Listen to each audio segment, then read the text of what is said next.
Welcome student. SVM online class में आपका स्वागत है। और आज हम बात करेंगे क्लास 11th आर्ट्स और ड्राइंग की। देखिएगा, अगर हम ड्राइंग सब्जेक्ट की बात करें, चित्रकला जिसको हिंदी में कहते हैं, ठीक है। देखिएगा, हमारे देश में अनेक प्रकार की कलाएं हैं। क्या हैं? कलाएं। दरअसल जो कलाएं होती हैं वो अपने मन के भावों को व्यक्त करने का एक माध्यम होती हैं या एक तरीका होती है। मतलब एक साधन है, एक माध्यम है कला, जो अपने मन को भावों को प्रकट करवाती है या करती है। जैसे किसी व्यक्ति के मन में कोई भाव आए और वो भाव प्रकट करना चाहता है, व्यक्त करना चाहता है, तब वो क्या करेगा? कलाओं के माध्यम से अपने भाव प्रकट करेगा। कोई भी भाव किसी भी तरीके से हो सकता है, और जिस अलग अलग तरीके से वो भाव प्रकट करेगा वो अलग अलग कलाएं होगी। ठीक है, तो कला हमने समझा दी।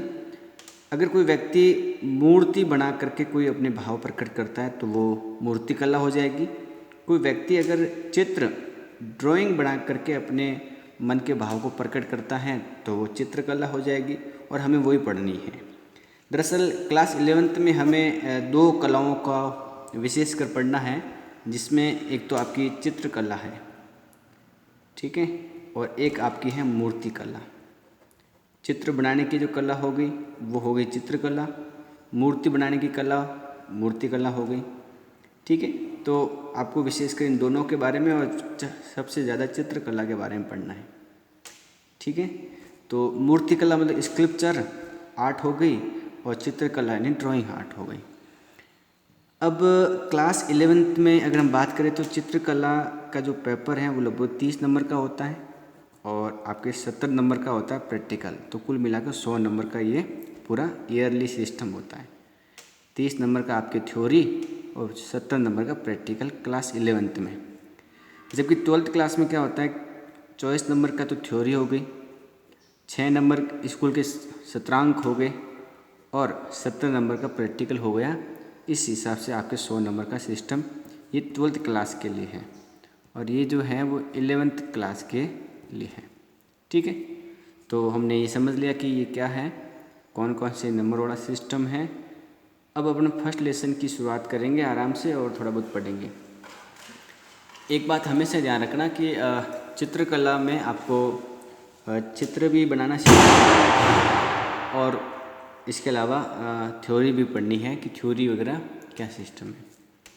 चित्रकला जो है वो प्राचीन समय से चलती आ रही है, और आपको बता दें कि इस धरती पर जब से मानव की उत्पत्ति हुई है, मानव मतलब आदिवासी जो है उसकी जब उत्पत्ति हुई है, तब से मानव ने या आदि मानव ने अपने मन को या मन के भावों को प्रकट करने के लिए उसने किसी अन्य तरीकों के माध्यम से या अपने सरल माध्यमों से भाव प्रकट किए हैं। ठीक है, अब ये किस प्रकार से भाव प्रकट किए हैं, आदिवासी ने किस प्रकार के चित्र बनाए हैं, आदि मानव ने किस प्रकार के बनाए हैं, कहाँ पर बनाए हैं, किन जगहों पर बनाए हैं, तो सारी बातें हम लेसन में पढ़ेंगे, एक एक लेसन पढ़ेंगे। तो हम फर्स्ट लेसन की शुरुआत करते हैं।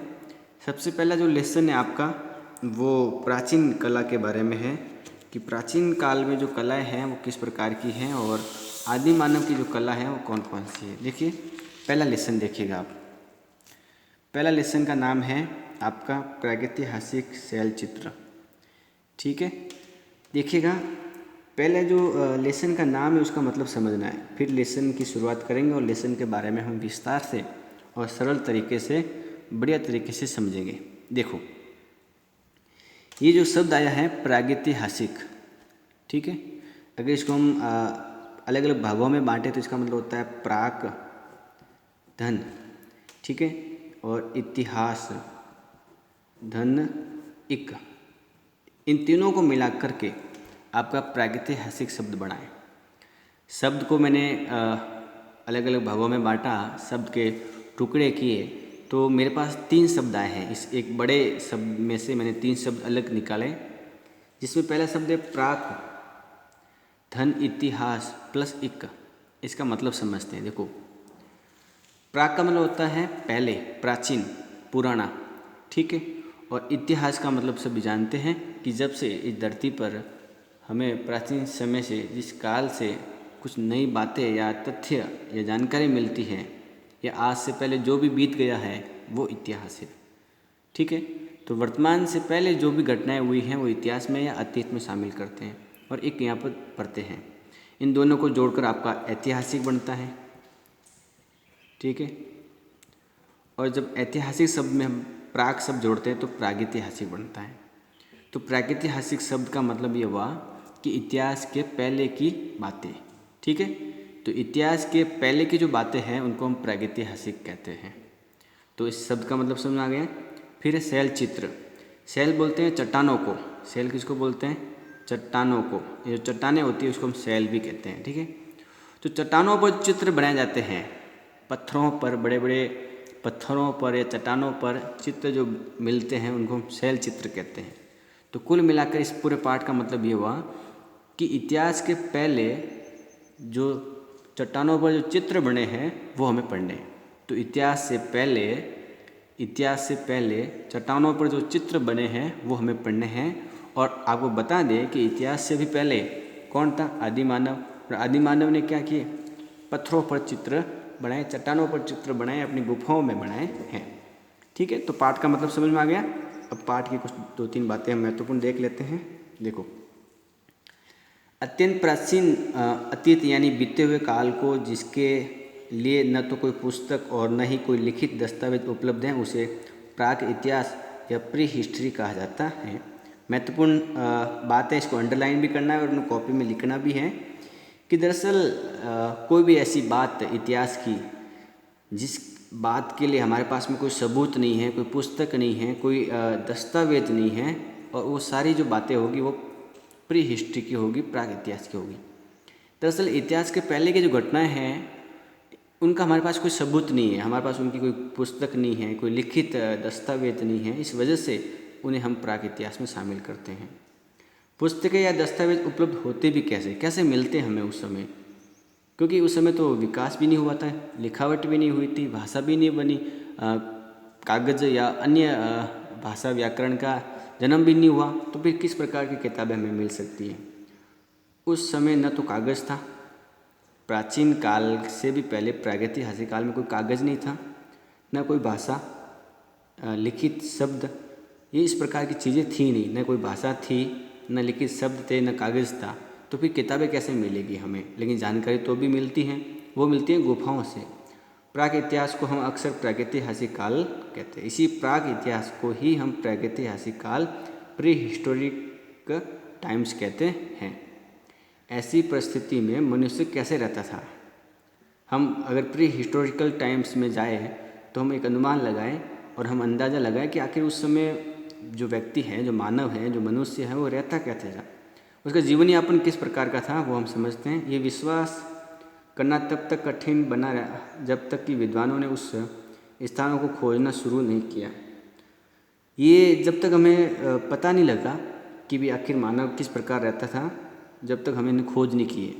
मतलब मानव के प्राचीन समय के मानव के अगर हम निवास स्थान की ओर जाएं तो वो गुफाएं हैं। क्या हैं? गुफाएं।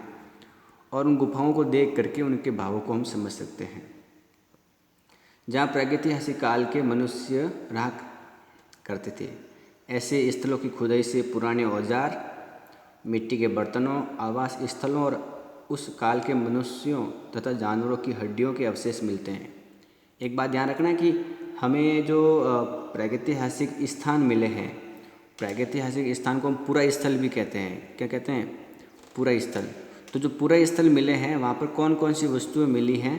तो हमें औजार मिले हैं पुराने, हमें वहाँ पर मिट्टी के पुराने बर्तन मिले हैं, और हमें मनुष्यों की या मानवों की और जानवरों की हड्डियाँ भी मिली हैं। तो ये बात आपको ध्यान में रखना है। ठीक है, तो इस प्रकार से ये बातें आप ध्यान रखेंगे। इन चीज़ों से प्राप्त जानकारी को और तत्कालीन मनुष्यों द्वारा गुफाओं की दीवारों पर खींची गई आकृतियों के साथ में जोड़कर विद्वानों ने एक अच्छा खासा विवरण तैयार किया है। जब इन गुफाओं की ओर जाते हैं तो इन गुफाओं के दीवारों पर इस प्रकार की आकृतियाँ हमें मिलती हैं और हम अंदाज़ लगाते हैं कि उस समय के मानव के दिमाग में, मन मस्तिष्क में क्या चल रहा होगा। जैसे कोई आदमी है, वो किसी कागज़ पर कुछ चीज़ बनाता है, लिखता है, तो उस कागज़ को देख कर हमारे दिमाग में उस आदमी के बारे में विचार आ जाते हैं कि आदमी के मन में क्या चल रहा था।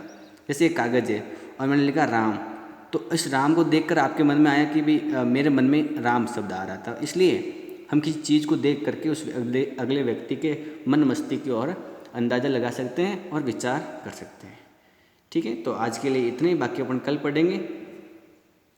वीडियो को लाइक करें, शेयर करें, चैनल को सब्सक्राइब करें और अपनी पढ़ाई जारी रखें।